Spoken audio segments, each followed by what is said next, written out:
Alright, the first thing we're gonna do is that we're gonna set the date. We're gonna set the date. Okay, I'm gonna set the date. Okay, I'm gonna set the date. Pixel here, pixel here. And then you set the time too. And then you set the time too.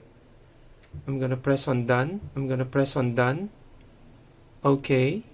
Okay. Next up, you go to tools.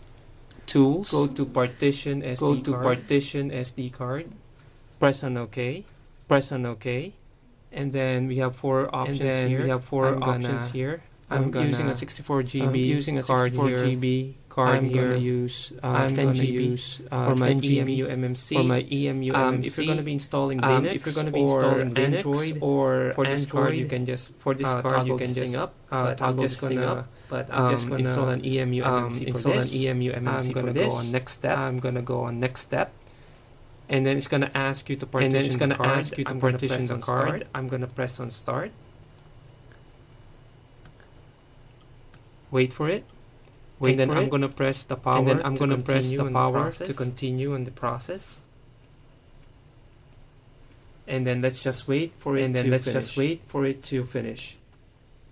Okay, once it's done, press on OK. Once it's done, press on OK. Close this. Close this. After that, go to the home page.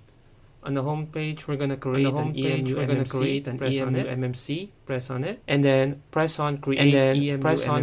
emuMMC on the SD partition. I'm gonna choose on part one. The first part. And again, wait for it to finish. Alright, guys, it is already done. Close this. Close, and then you can now go to launch. You're gonna see here three options. You have the sysMMC, and also emuMMC, and also for the stop that will be the original jailbroken version. If you want to play games, using the jailbroken version, or the modified version, choose on the middle one, which is emuMMC. Okay guys, so that is how you jailbreak or modify Nintendo Switch. Thank you so much for watching. And you have a good one.